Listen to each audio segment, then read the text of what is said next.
Hey, it's Steve. I just wanted to do a quick progress update on these two layout projects that I'm working on. This first one is a roughly 20 by 30 end scale urban layout. You can see here I do have some of the basic scenery in place, as well as the structures partially assembled and in place as well. And so the way this layout is set up is that it does have a continuous loop of track for watching trains go, but it's also set up so the industry in the back has loading docks on the backhand side, and so it can be switched as an industry.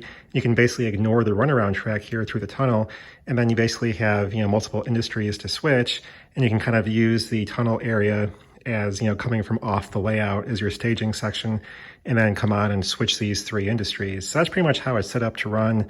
So you can either run it continuous loops, or use it as a basic switching layout. And it's kind of essentially kind of like a curved Inglenook type plan where you have one long lead and two shorter ones. So you could do it like that as well if you really wanted to. Again, I do have some of the scenery done here. I haven't done any ballasting yet. I'll have the town kind of split up onto two levels for a little bit more interest.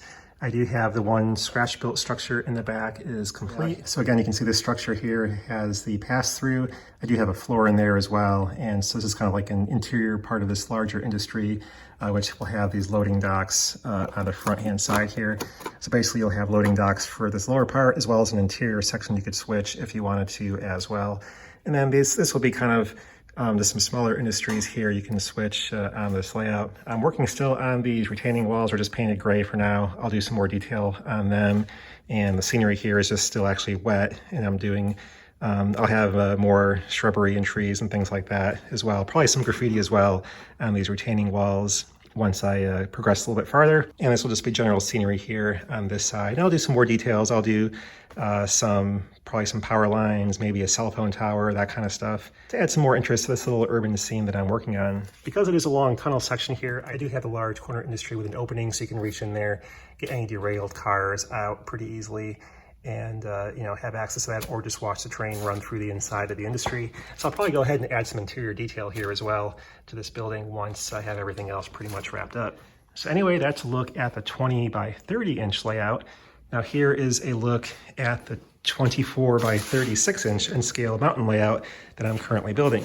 So I do have now all the Sculptamold in place. This is actually still wet, so can't really touch it at this time, but everything is pretty much plastered in at this point. And so once I get this done, it'll be pretty much a pretty fast progress of moving on to, all the scenery, texturing and grass and trees and all that kind of stuff. And so this layout should progress pretty fast once everything here dries, which may take a while as it's been really humid here in Oklahoma. And so this may take literally a week to dry the way things have been going lately. Like the other layout, this layout does have a large opening in the back for reaching in and grabbing trains. I do actually have the interior section of this tunnel already finished. Everything is ballasted. The sides of the tunnel are textured and painted and stained and all that. So everything is done there. I actually did that before putting on this top part of the mountain. And so once I put that on, then I went ahead and plastered all the exterior areas so that would all be ready to go as well. I just have a simple plug here for plugging in your power pack, and this can basically connect to a variety of different things. It's set up to actually work with a battery powered throttle that can be plugged in or run off batteries.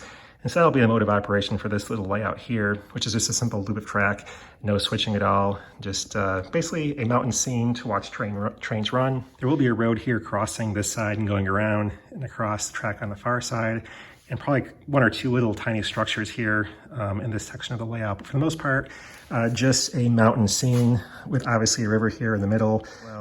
But overall, sort of a simple layout for watching some trains run through a mountain scene. So just a quick update here on the progress I've been making on these layouts. And again, I'll have a full complete video of how I built each one of these layouts after I complete them.